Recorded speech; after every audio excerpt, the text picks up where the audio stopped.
Hey, Dr. Christianson here with you. So why were you put on thyroid medication in the first place? This is a question that I ask everyone that I talk to directly. And it's important because most people find that they're on medicine, but it's not helping them.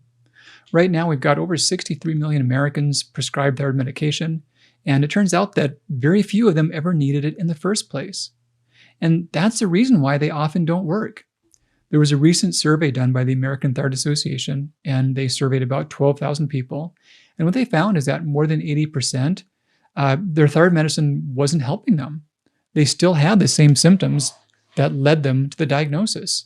And they changed doctors, they juggled medication. Nothing seemed to make a big difference. And so many people have been put in this situation. There's been an idea that, if only it's the right medicine or only the right amount, and it gets to be this huge endeavor to find the perfect scenario. People put a lot of energy into, choosing the doctor, getting their test done all the time, micromanaging their levels. And it makes sense that it should help, but it's just this fleeting thing that never really arrives. And rather than think about how to do it harder or how to do it better or differently, take a step back and let's figure out if it was even the right thing to begin with. So thyroid medications can help some people, but only when they're the right candidates for it. And we now know that most everyone who's given thyroid medication, they were just never the right candidates for it. So for starters, who is? Well, here's an easy one. Some people have the thyroid gland removed. They need that. The body depends upon thyroid hormone for basic life and survival. Without the thyroid, you really can't make that. So you need medication long term. So that's kind of a no-brainer. Next up would be those that have overt hypothyroidism. And what this means is that their thyroid's really shutting down. In lab values, this means that their TSH is very elevated above range and their T4 or free T4, however it's measured, is well below range. So those two things must be present. And what those show is happening is that the body is yelling at the thyroid and the thyroid is not keeping up. In that scenario, thyroid medications can often be helpful. I'm not saying they're the only option, and we'll talk more about that, but they can often be helpful. So how can medications help? Well, there's almost a tacit assumption that medications would take away symptoms. Someone finds that they put on 80 pounds for no reason and their thyroid is off. Well, you'd think the medication would help with that. Or we think the medication would cut the risk of more problems with the thyroid. Someone goes to the doctor and the doctor says, hey, your thyroid looks abnormal, it's slowing down, let's put you on medication. They would think that means that it's not going to get worse.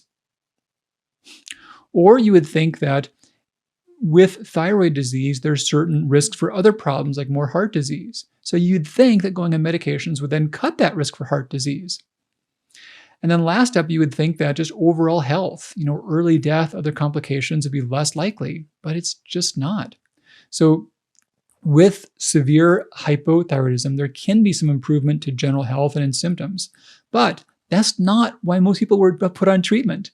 Now, the average person was told that your thyroid's not working well. They were told maybe you've got hypothyroidism. Maybe they were told they've got Hashimoto's. Maybe they were told, hey, this might help you lose weight. But they almost never had overt hypothyroidism. The most common scenario by far is what we call subclinical hypothyroidism or suboptimal. So let me expand upon those. The main thing we're checking is going to be the thyroid hormones, T4 and T3, and then the pituitary hormone, TSH. TSH is thyroid stimulating hormone. It's pituitary telling the thyroid to work. And it's backward. So the lazier your thyroid is, the higher TSH goes because your brain's yelling at it. And then the opposite. If there's too much thyroid hormone, the TSH goes low. So those are the two main things that are measured. And what happens with most people is that their hormones, the T4 and T3, are in range. Maybe they're on one side of the range, but the TSH is creeping up. Maybe it's high normal. Maybe it's above range. So when it's above range, we call this subclinical disease. When it's high normal, we call this suboptimal thyroid function. Now, these are real scenarios, and I want you to hear a distinction. I am not saying that these are not important. Those are important. When changes occur like that, that can affect your health. That can be behind things like the weight gain or the unexplained fatigue or the hair loss. the difficult periods, the chronic muscular pain, the mood changes, the digestive issues. It's real. It can cause all that. But here's the big but that don't mean the pill is going to fix it. The evidence is completely strong that with subclinical and suboptimal disease, thyroid medication does not improve the symptoms. So this is the big disconnect. People are led to think that the pill is going to help them feel like they did before it happened again. And the problem is the assumption. The assumption is that the problem is the lack of thyroid hormone. And in those scenarios, that's not what's happening. That's what we see by the T3, T4. They're not kaput. They're not absent. The thyroid might be being yelled at. It might be asked to work harder, but it's still working. So the symptoms in those cases are not coming from a lack of hormone. The symptoms are coming from the stress on the thyroid, from the autoimmunity, from the body not using the hormones properly, but it's not just from a lack of hormone. And that's why giving pills that contain more hormone is almost destined to fail, because that's not the problem taking place. So in those situations, what does someone do? There's a couple scenarios. So one of which is someone who's told that it's off and told they should go on medications, but they are not yet on medications. Then there's those who are on medicine. Well, talk about the second group first. So those who are on medication, you can't go change the stuff willy-nilly without working with your doctor. I got to say that. You probably knew that already, but I got to say it. So don't do that. But the remaining symptoms often don't come from micromanaging the medication. They come from helping your body cooperate better with your thyroid and with your thyroid hormones. The biggest single step you can do that way is get things right with your iodine. Get to a safe, appropriate amount of iodine so your thyroid can really thrive again. That's all detailed in the Thyroid Reset Diet. It's easy and it makes a big difference. The second most important thing to do is think about the secondary conditions. So someone who has thyroid disease, you can pretty much bet the farm they've got something else that's riding behind that. They almost always have something like a latent iron depletion, or they've got inflammatory bowel issues, or they have early parathyroid disease. The vast majority have one or more of these secondary conditions called comorbidities. And these things cause and contribute to symptoms. So what happens is no matter how much you juggle thyroid levels, until those things are seen and taken care of, you're not going to feel better. So that's the other big step.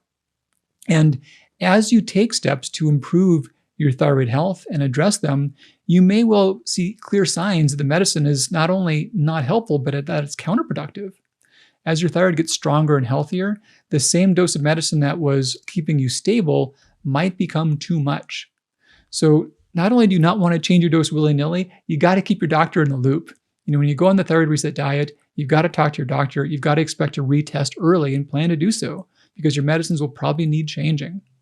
We now know that those that have subclinical or suboptimal disease, a third of them each year just spontaneously get better. They don't have to do anything right. They don't have to do any of the stuff I talked about. They just randomly get better. So that's really common. There's another third of them to where if they were to stop medication, they would be fine. They would have no issues from that.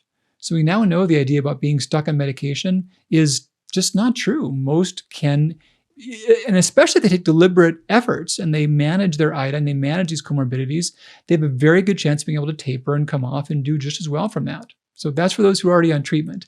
Those who are not on treatment, the evidence is strong that you can address this with diet and lifestyle.